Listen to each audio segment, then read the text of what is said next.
Hi, Maddie. I How are you? good. How's the leg doing? It's okay. And then yesterday I had my PT and he asked me, how was it after your last session? And I said, Mhm. "Oh, fine." And I forget from one time to the next. And my foot was hurting today. Oh boy. I mean, when I got in my That's car after ShopRite, I had to take my shoe off and drive hey, without my shoe on. I was just translating and talking to the girl who cleans my house.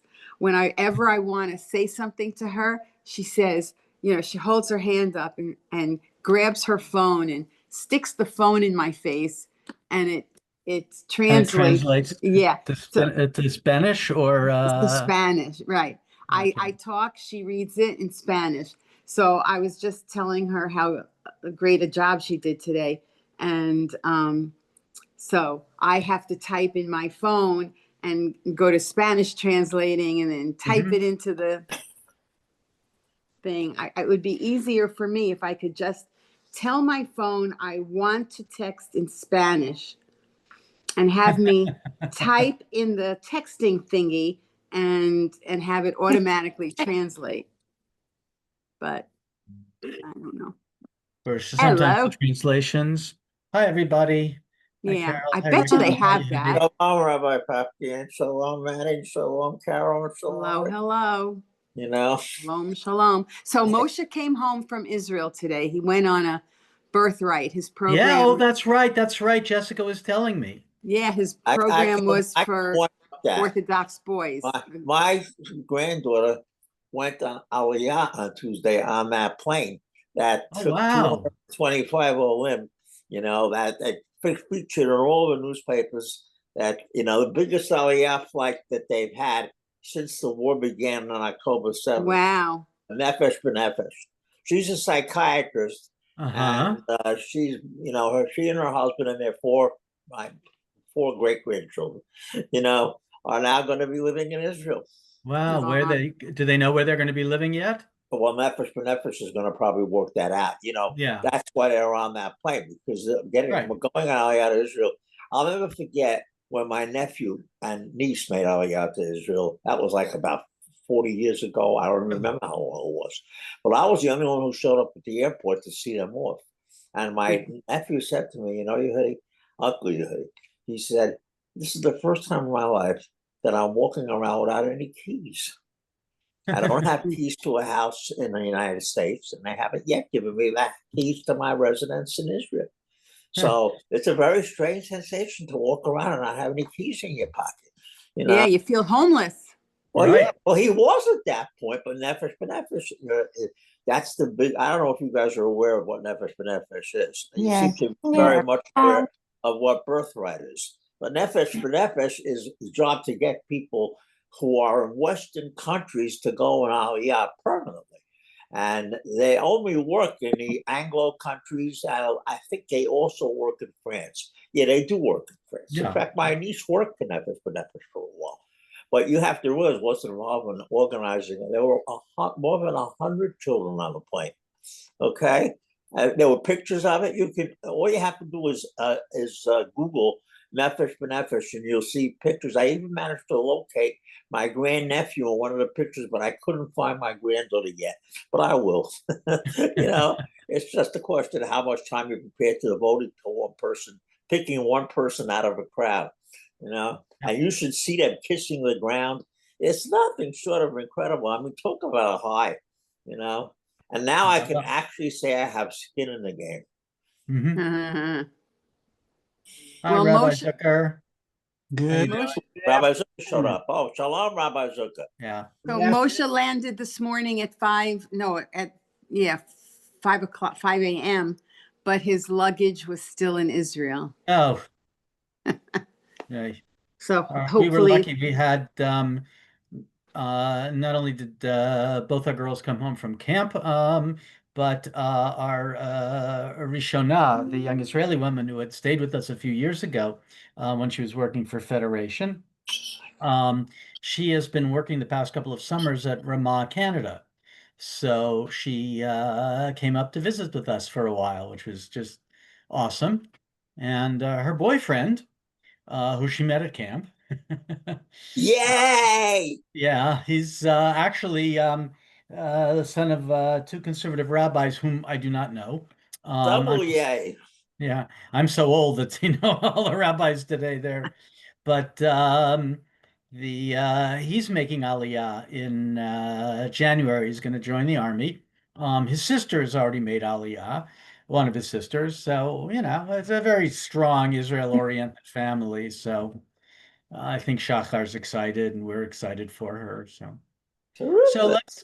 let's get to some Torah. We're going to start off with some more theological stuff, and then maybe, what are some of the implications of the theology on a practical level, if we can put it that Hmm. way. This, of course, is another rich parasha because it is the beginning of the extensive collection of laws that make up the bulk of Sefer Devarim from chapter 12 to 26, 27.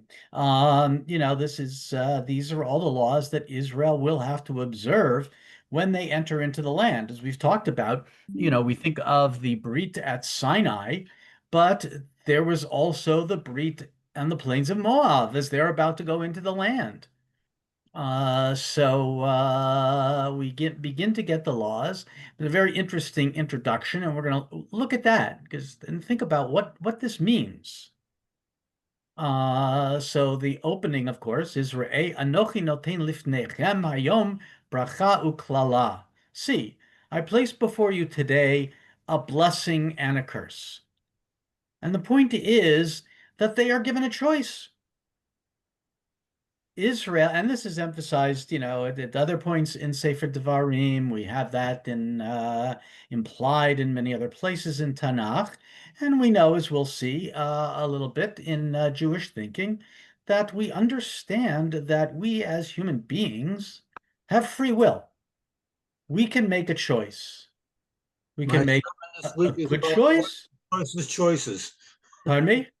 My sermon this week is called Choices, Choices, Choices. Yeah, well, yeah, that's it. Precious. Great minds run in the same direction. Yep. Baruch Shekivanti.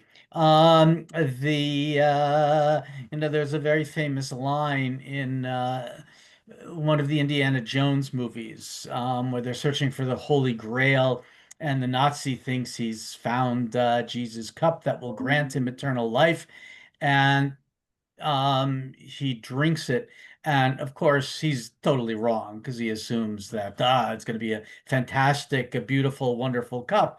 So he takes the most gorgeous cup, and he basically gets melted and doesn't work. And the Templar knight, who is eternally there to guard the chalice, says he chose poorly, and that became a very famous meme.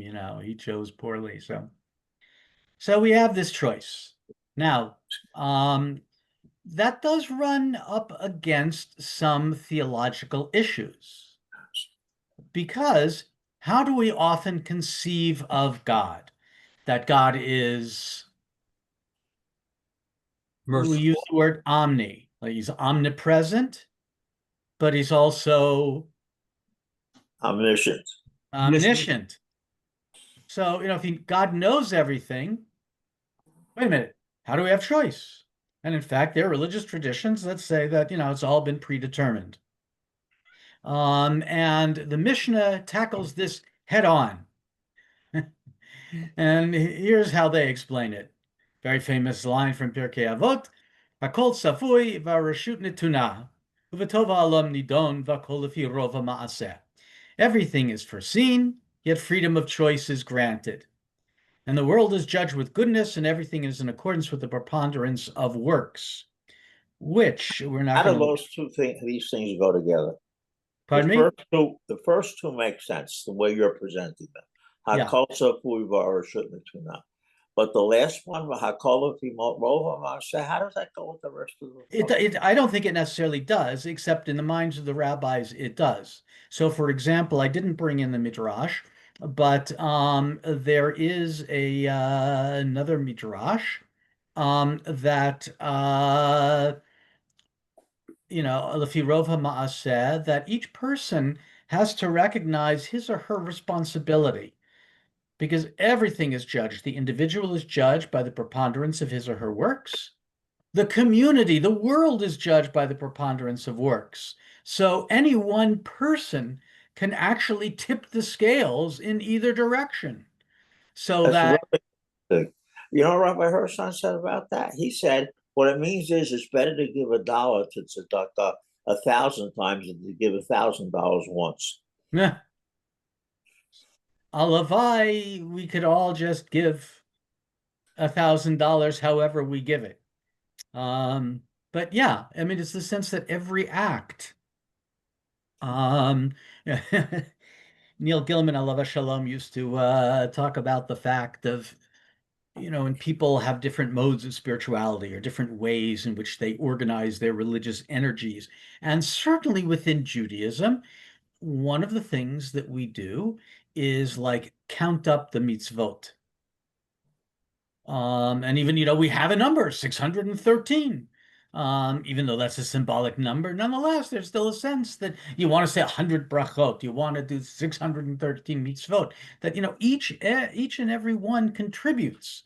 And of course, that notion is not, is apparent in many different things. Like, even in gratitude, we have to be grateful for each and every small thing. I know we're away from Pesach, but Dayenu. It's like every little thing, we have to be grateful for, to some extent, to the great Hallel. That will be part of the Psukei Zimra on Shabbat morning. I think of every little thing. But still, coming back, the real crux is, or paradox, is Hakol Tzafui v'Rashut Netuna. If God knows everything,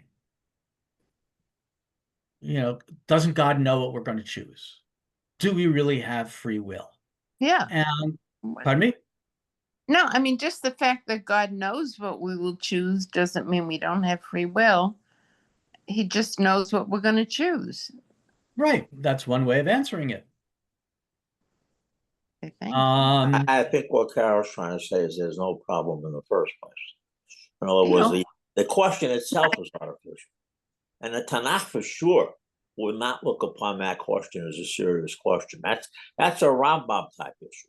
Right, and we'll get to the Rambam. Tanakh itself couldn't care less about the fact that there's a son that you can ask such a question. Listen, Heschel wrote a whole book about it.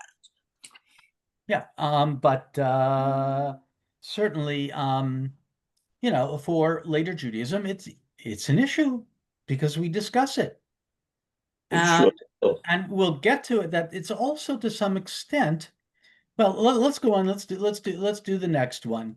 So first of all, from Devarim Rabbah, who would like to read? I'll read. Okay, thank you, Carol. From everything? No, another interpretation. Oh, okay. Another interpretation. Rabbi Elazar said, when the Blessed Holy One said this matter at Sinai, from that time, from the mouth of the Most High, evil and good do not emerge. I am. Is that what? No, Lamentations. Sorry. Yeah, Lamentations. So that's a quote from Lamentations. Yeah, read the L. Rather, on its own, evil befalls those who perform evil, and good occurs to those who perform good. Alternatively, Rabbi Chagai said, God said, not only did I give you two paths, I went beyond the letter of the law and said to you, you shall choose life. Which we have at the end of Sefer Devarim. And this midrash, by the way, is also quoted in Akedat Yitzchak, which was a philosophical commentary or allegorical commentary on the Torah. So basically, God gives Torah that ultimately good and evil don't come from me, they come from people's choices. evil befalls those who perform evil, and good occurs to those who perform good. And then, of course, we want to say that God is particularly merciful, so that God tries to stack the deck, tries to encourage the proper choice. God wants us to choose properly. And it's kind of an interesting statement. Mipi elyon lo tetzeh haraot v'hatov. You are aware that many Pashtanim interpret that as a question, not as a statement. In other words, Mipi elyon lo tetzeh haraot v'hatov. Remember, the Tanakh doesn't have punctuation. You got to figure it out on your own. Right. So it's pragmatic. A good number of commentaries understand that as a question, not as a statement. Yeah, and in fact, I think that's how the new JPS translates it, more as a question. Nonetheless, as a statement, and that's how they're reading it here. Right now, we're going with how the rabbis are reading it. It's a very interesting statement because, of course, they also knew the verse in Yeshayahu that we misquote every morning. Yotzer or uvarei choshech, oseh sholom uvarei tara. Oh, at a call. Yeah. Yeah, no, that's what it says in our Siddur. But The original is hara. yeah, It's not hara, it's ra. Ra. Shalom Borei Ra. That's how it goes. Yeah. You know, Now there, it's as opposed to good and evil, is probably closer to weal and woe. That's how some people translate it. But Yeshayahu, I think, is trying to make a blanket statement that God is omniscient and omnipotent. Or not even that. God is the shoresh. God is the root of everything. Plus, it So, can also be a little bit, figure out the time, with Zoroastrianism, I'm glad you said that, Rabbi. the major religion of the ruling empire. right. And He's replying to that and saying, no, they're not two deities. God right. has done both. Shalom Paul mentions that view also. Doesn't adopt it, but he mentions it. Yeah, no, but it's a good point. We always have to, one of the things that, we do is when we read our texts, we also think about the historical context. It may or may not have been a factor, but you can't displace it. And certainly there seems to be a great deal in our tradition that is responding, exactly as Rabbi Zucker said, to the Zoroastrian perspective. Um, but so Some of us are want to look that way. So now we come, of course, as Yehudi mentioned, to Rambam, for whom this, just is really, really important. What was the, yeah, okay. So let's just take a look at Rambam, who, cannot go out of his way more than he does to emphasize this notion of harashut nituna, free will. Go ahead, Carol. This principle. This principle is a fundamental concept and a pillar on which rests the totality of the Torah and mitzvot, as it states in Deuteronomy. Behold, I have set before you today life and good, death and evil. Similarly, in Deuteronomy, it states, see, I place before you today a blessing and a curse, implying that the choice is in your hands. Any one of the deeds of men which a person denies to do, Desires. desires to do, he may, whether good or evil. Therefore, Deuteronomy states, if only their hearts would always remain this way. From this, we can infer that the Creator does not compel or decree that people should do either good or bad. Rather, everything is left to their own choice. Yeah, this is a big deal for Rambam, and has become a big deal for much of Judaism. And probably every rabbi has given the sermon on the meaning of the word chet. It really comes from archery. It's lachtia tamatara, to miss the mark. If there's a way we're supposed to go, we commit a sin, we go off the way. And that's why we have to do teshuvah, come back to the right way. It's not archery, it comes from slingshots. That's what it comes from. Kolea Mataravala. Kolea Hashara. It talks about throwing stones, but it's in other words, the original essentially is talking about missing the target, but it's not talking about an arrow, it's talking about a stone. Okay. This is in Sefer Shoftim in that story. Right. Okay. So, Yeah, okay. so we're more oriented to baseball than to marksmanship. Yeah, that might be one way to That explains why we had Sandy Koufax. right. That was very good reference. Okay. And Greenberg, a few of them. Yay. And I don't think there are any Jewish quarterbacks. Pitchers, yes. There'll be one day. Yeah. Max Fried. Max Fried is a pitcher for the Yankees okay. now. Yeah. Oh, okay. Max Fried, absolutely. Yeah. So, well, yeah, I'm definitely among the chotim because I could never throw very well. I was a swimmer. I was like a fish out of water in other sports, literally. But Throwing, catching, hitting, or kicking I'm incompetent. The real point here is that when you say that, what you're implying is that your intent wasn't necessarily to do anything wrong. No, my intent is not to the do force wrong. I just keep veering. You just happen to miss. Yeah. Which on the other hand, a bone already means you consciously walked off the derech. Right. No, I'm not. And pesha means crime. Yeah, I only say those words on the high holidays.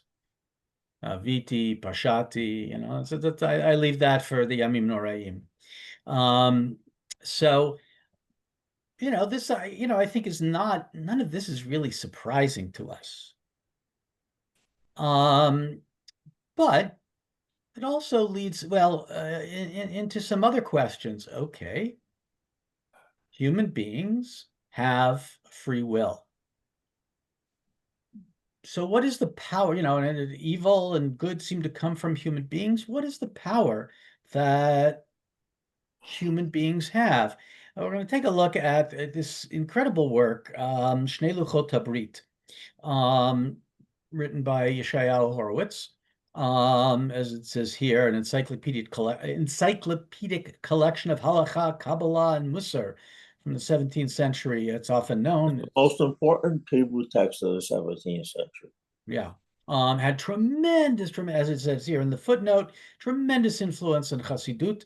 And Horowitz and the book are often known by the abbreviation of the book, Shnei Luchot HaBrit, which literally, of course, means the two tablets of the covenant.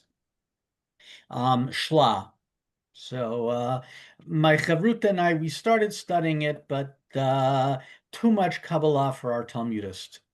So I liked it, but someday I'm going to really sit down to work through it. It's big. It had an enormous influence on later Judaism.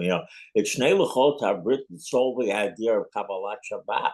It wasn't basically, it originated in Eretz Israel, but somebody had to sell it to the Jews in Poland. Yeah. And it's a result of that, Kabbalat Shabbat, which nobody ever heard of before 16th century Tzfat, became something that is, you can't go any shul that doesn't have. Yeah, in fact, actually, I should read from the introduction, just because you have to understand this book. Sometimes we have to know the books we're studying. In the let's see, where is it? The editor says the book, Two Tablets of the Covenant, is known and famous in the world as a foundational book for the ways of ascending in the degrees of the Torah and its worship. And from the time it was first published in Amsterdam, it's been printed many, many times. And even in our day, no, this isn't the introduction that I was looking for, but certainly it's a pretty strongly worded expression of what it is, and it's a big book. It's a big book. Um, In fact, if you go into Ackles, one of the stores that usually sells in a 3-volume set. yeah, I've got the 3 volumes. And really, it was just, there was so much, like in every paragraph, that what this guy knew is just unbelievable. Um, yeah, sorry, I can't find, but he talks about that this is like, oh yeah. Ba'amidenu b'sha'ar sifro shel Rabbeinu Shnei Luchot Habrit, as we stand at the entrance to the book of Shnei Luchot Habrit, Asher Kishmo Kenhu, who it's like its name. It's a collection of all parts of the Torah that are included in the Shnei Luchot. Of course, for traditional Judaism, all of Jewish tradition is encompassed within the Aseret HaDibirot. And he says, Niglev and Istar, that which is revealed and that which is hidden. Halacha v'agadah, drosh umusar, the homiletical and the moral. Pshat, remez, drush, v'sod, the 4 types of interpretation, the 4 levels, I should say, from the contextual meaning to the hinted meaning to the homiletical meaning to the mystical meaning. Niftach b'toldoteim shel tzadikim, that is opened for the generations of the righteous. For these are the good deeds, are described biktsara. I don't think it's described in abbreviation. He says a lot. It's just this comprehensive work. We just started looking at one section, Toldot Adam, from which this is taken. But again, I'm not presenting this as, well, I'm presenting this because it's an interesting take on this and leads us into one realm of thought. So, would you like to go ahead, Carol? Now? Now, before the creation of the human being, the matter of good and evil, these paths were already prepared. The proof is the verse in Parshat Re'eh. See, I placed before you today a blessing and a curse. He is saying, look, there are 2 paths before you. Learn from this that the paths preceded their creation. Similarly, in Parashat Nitzavim, see, I set before you today life and good, death and, can't read that. Ill. Ill. Yeah, I got the phone. Deuteronomy, until now, choose life. Yeah, that's just a few verses later. So he's basically referring to our text in Devarim, and he's developing the notion. Now, he's a Kabbalist. So he's developing the notion that these things existed before the creation of the human being. God is saying, here, I'm placing before you as if they already exist. You get to choose. Because everything is rooted in the divine. Go on. Now there is way of the righteous and the way of the wicked, and the root of all is in the upper will. This is the knowledge. Oh God, can't even read. This is the knowledge that the independent thought, his will, is at the root of all emergence. Yeah, all that emerges. Just very quickly, for the Kabbalists, uh, and a lot of the medievals actually, the way the world comes into being, it emerges from within the divine, from within God. So God is, the root, kind of like the Kabbalists talk about it like an upside down tree. We don't see the roots, that's God. But what we do is we experience the sefirot, different elements of God's emanation that makes the hidden, recondite God somehow apprehendable.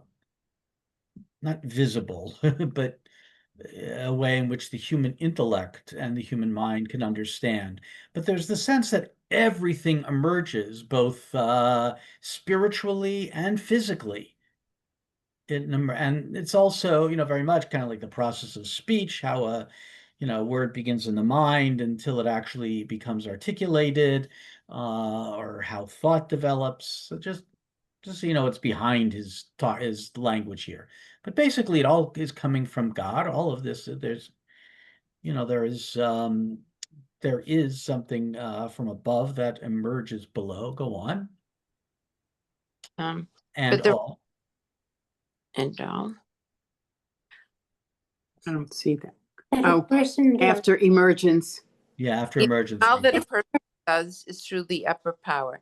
But the righteous person chooses to go on the straight and holy path, and the evil person the opposite. According to their actions, so is their seizing and cleaving. All depends on the awakening from below. But In I other got words, a problem. pardon me? I have a problem with all this because even though we're supposed to believe that everybody's born with a clean slate or whatever, people are not the same. People are born with mental illnesses or schizophrenia, which develops later, and not everybody is equally in control of their own mind. Some people are satisfied with less, and some people need more. So, to say that we really have a free choice when our mind can do crazy things to us, I don't know. It just, we're just not all the same. That's all. Before I say anything, anybody else want to make a comment about that? I mean, it's a good point. Well, I think that, on one hand, um, when they talk about this, they are talking about it in a general sense. And of course, they're writing this before we have really fully developed notions of the human mind. Not that they didn't have theories and ideas, but that, before the whole field of psychology developed, and how we understand human behavior. um they might recognize that someone is crazy, but they didn't necessarily have all of the understanding that we do today, certainly of brain chemistry, of uh how people are formed or influenced by their environment. Think about It's it at that time. We're talking about the 17th century. If somebody was crazy, they thought he or she was possessed by a Dybbuk. But right. wait a minute, what do we need in 17th century? Go back to the Tanakh. David has to pose as a Right. Meshugah to get out from under. And then the Philistine king says, I don't have enough of those kind of people. Chasar Meshugahim ani. So, I mean, the Tanakh is very well aware of the fact that people like that are out there. And you know something? The Tanakh never even hints that this is coming from evil spirits. Yeah. It doesn't even hint that at all. Doesn't even, very important thing to keep in mind. That these kind of notions came into Judaism much later. Yeah, for sure. Right. But Yeah. I was talking about Horowitz time. Yeah. But again, now we're just on the cusp of beginning to for psychology to be developed. So, there are certain notions, but I think that here he's talking about in general. And also the key here is that there is something that has to be initiated below before it comes from above. It's kind of to me, a slightly different notion of free will. But the divine, the everflow of divine bracha, blessing, whatever, what comes into the world, God's penetration into the world, depends on, as they say here, awakening from below. that there has to be something that comes from the human being. And this is To initiate it. initiates it. Thank you. Yeah, The first, we have to take the first step. right. I And mean, that issue was already at the end of Parshat Bereshit and Parshat Noach. You know, Hashem creates human beings and then announces, "Vayal himekosher savahine tov ma'od," and well, then where does Ra come from? The Tanakh's answer is Ki yetz alev ha'adam rak ra ka'ayom, and then later Ki yetz alev ha'adam ra Ramin minurav. In and other Rav. words, humans brought evil into the world. It wasn't there. Had Hashem not created humans, evil wouldn't even be a problem. Mhm. So Of yeah, course, you could say that in modern terms. In modern terms, you'd say the planet that God created was basically perfect. Just go to unspoiled places. You can still see that today. But then mhm. human beings have come and polluted it, and it caused the climate to go. I mean, there's no problem with making an analogy, for modern times. Right. Of course, I sometimes say that, and everyone loves to pick on religion and say, religion makes the world bad. And no matter how much of the divine might be incorporated within a tradition's sacred texts and sacred traditions, ultimately, whatever comes from God, it's carried out by human beings. So, corruption comes in. But there's still the sense for the Kabbalist that the human being has tremendous power. In fact, for the Kabbalist, it's the actions of the human being that allow the channels of the different emanations, or the connection between the divine and the world. Those channels could be opened up by human action, or they can be blocked and clogged by human action. And that again, that notion is also present. I mean, we have in the Midrash talking about how it took 10 generations for the world to really get bad for Noah, 10 generations for it to get better through Avraham. That there are so that there is the notion that the human being somehow affects the divine. And that was kind of very powerful in Kabbalah, and certainly when we come to the notion of Tikkun Olam again, idea that already exists in Judaism, wasn't invented by the Kabbalists, but for the Kabbalist, it's not just doing some kind of making some better legislation so the law functions the way it's supposed to function. But Tikkun Olam is literally Tikkun Olam because the world, certainly for Lurianic Kabbalah, is broken. The act of creation, in the act of creation, the world is broken and evil comes into the world. And it's the role of the human being to fix that which is broken in correction, in creation, so-called free the sparks, without getting into all of Lurianic Kabbalah, but it's the human being who can affect tikkun. A very powerful notion that the human being, God creates, but the human being fixes. That's kind of an interesting notion. Well, it's sort of an opposite to the Tanakh because the Tanakh assumes creation was not flawed. And the Kabbalah, well, not the Zohar doesn't say this. Like you said, this is Lurianic Kabbalah. Yeah, But they're I coming think, along with this idea that the world was fundamentally flawed, which is really turning the Tanakh on its head. yeah. And that's also why I think that Luria, in many ways, is a modern thinker. That's a very In the good point. modern world, we started breaking everything apart, and not and losing the sense of unity. And so, whatever it is, modern art, suddenly you're not just looking at a picture, but you're going to use the little pixels, or you're going to break it apart like Picasso, or in music. Uh, think Stravinsky and Schoenberg, that's the modern, and I think to some extent theologically, Luria did that.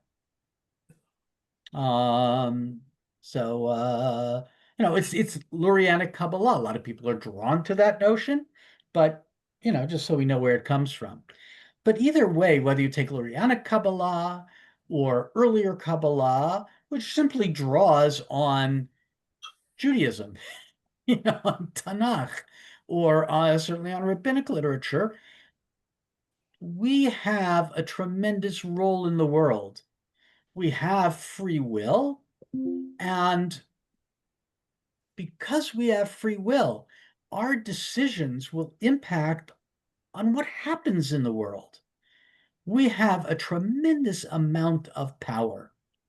And Yeshayahu Leibowitz brings that out in discussing this week's parasha, because as I mentioned, this week's parasha is dealing, not so much with the theological, but with the practical. And in particular, there are a number of laws about helping the poor. Very practical, and I think very much always a concern, and certainly a modern concern. And I thought I'd bring in his, wonderful comments.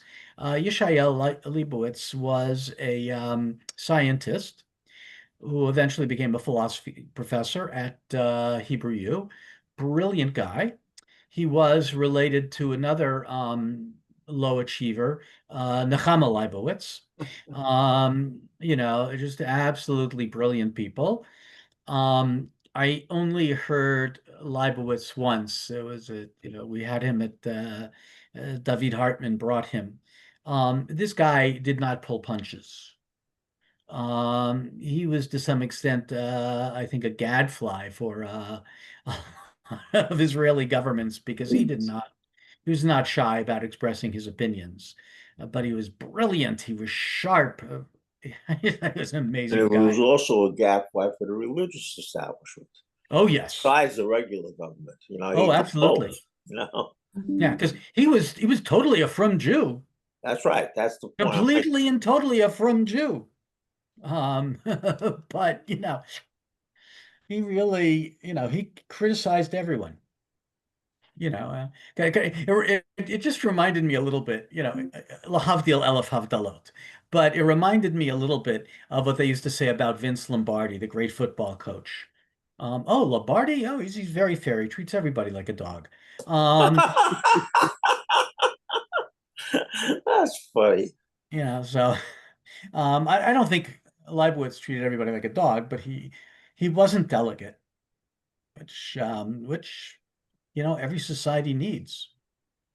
So, who would like to continue with this part? I The can Torah. read. Okay, thanks, Ricky. The Torah's great social legislation is expressed in Ra'eh in the mitzvot regarding three institutions: the tithes for the poor, the cancellation of debts, and the Shemitah, sabbatical year, and the general obligation to give charity. In this context, two famous verses appear, and we should examine the connection or possibly the contradiction between them. In regard to the cancellation of debts, we are told in Deuteronomy, "There will be no poor among you, for God will greatly bless you." But in regard to not closing one's hand and hardening one's heart to the giving of charity, it is stated, "The poor will never vanish from the land." The contraction between these two verses, No, the contradiction. contradiction. Yeah, because it seems I said, there will be no poor among you, and then the poor will never vanish from the land. The Okay, which contradiction is it? between these two verses is only illusory. There will be no poor is not a promise given to us, but a demand made on us. We have the duty and the ability to abolish poverty from our society by observing the cancellation of debts and all the other mitzvot with social significance. Without these provisions, which we are obligated to enforce, the other verse will remain true. In no social system will poverty disappear by itself. One should not trust to it disappearing through the one who opens his hand and satisfies the needs of every living creature. Yeah, that's from Ashrei. Potech et yadecha must be a lechol chai ratzon. It is Hashem's will to make us responsible for abolishing poverty among us. Yeah, so very interesting reading here. first of all, that what's said is not necessarily a promise, but a demand. And that the responsibility lies with us.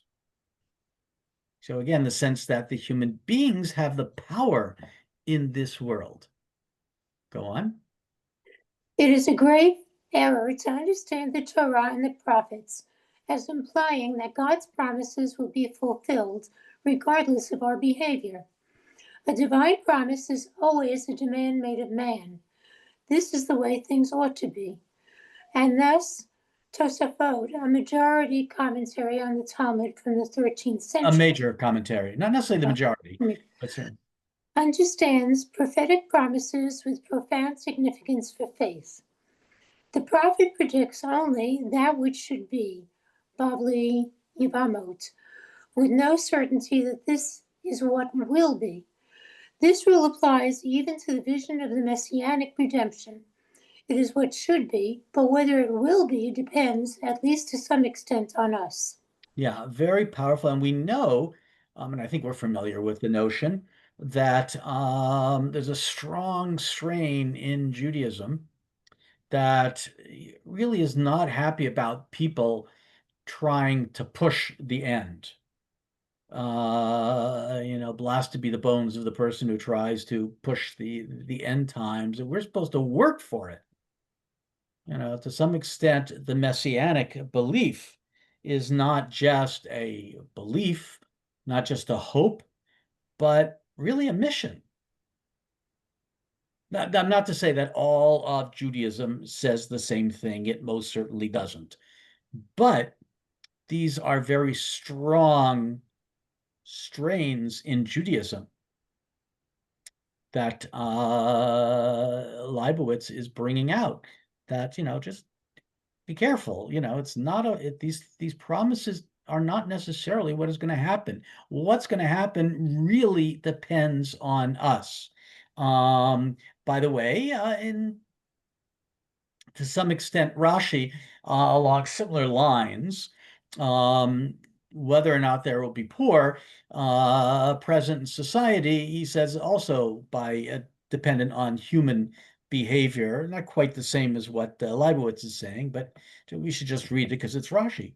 Down here, there will be no poor among you. There will be no poor among you. But further on it states, for the needy shall never cease out of the land. But the explanation is, when you do the will of the omnipresent, the needy will be among others and not amongst you. If, however, you do not the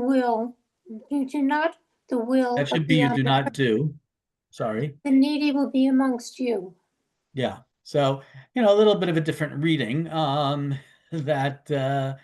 but it's still the sense that human action will determine what's going to be. Okay, so coming back to this notion of Leibowitz that these statements in the Torah are conditional. They're dependent on human behavior. This last paragraph, this applies? This applies to the verses concerning poverty. It is fitting that there should be no poor, but there is no guarantee of this, even though the Torah says that God will bless you. The blessing is conditional on us doing everything we are obliged and able to do in order to get rid of poverty. Otherwise, the apparent promise will not be realized. And the same pertains to the destiny of the entire Jewish people.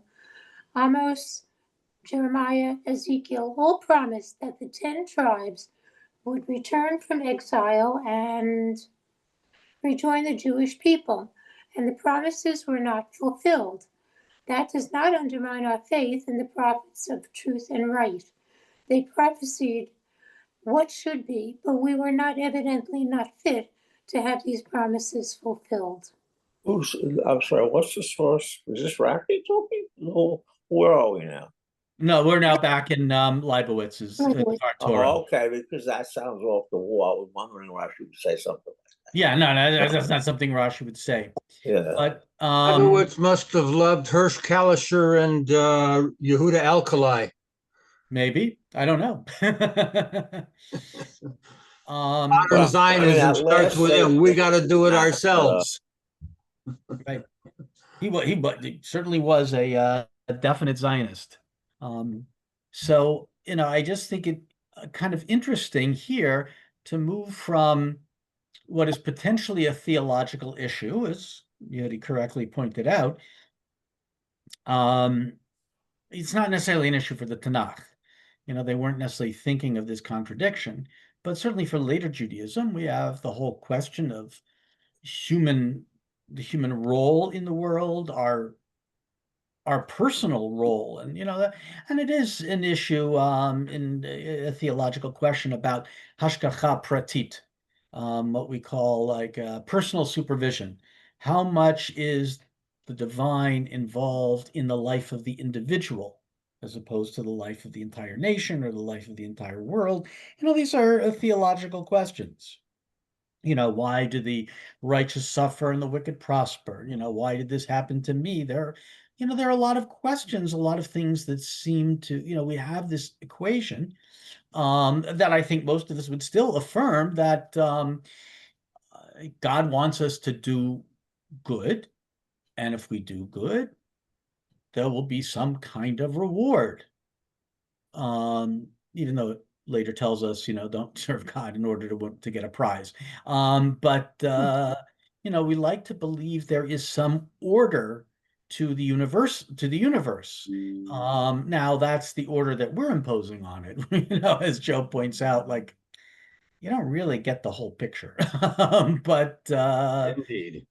yeah, but it's certainly something that, but to move, I'll get to you in one moment, Yehudi, to move from the sense of the human role in the world and in our society to recognizing that it's not just a theological issue, but it's really practical. What are we supposed to do? How are we supposed to behave?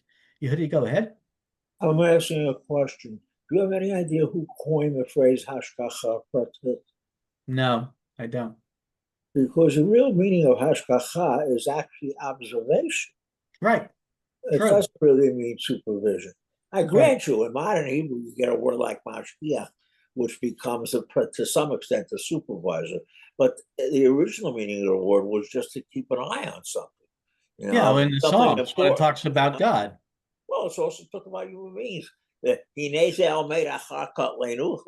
lover is mashgiach Right. which is like obviously.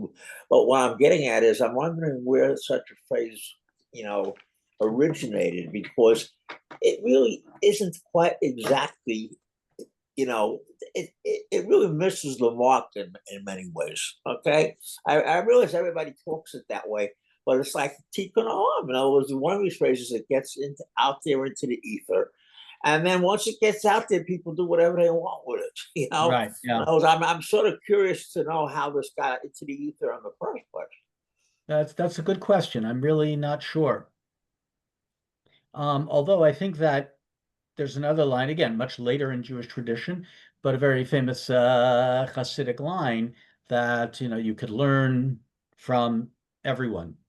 Well, I Uh, know that Rav Yosef Albo uses it in Sefer HaIkarim, oh, but okay. that's already, 14th century. Hmm. So I don't, actually closer to the 15th century. So I don't know if he's talking about it like one of the Ikarim, which sounds to me like the phrase is already known to him. He's Yeah. not originating it.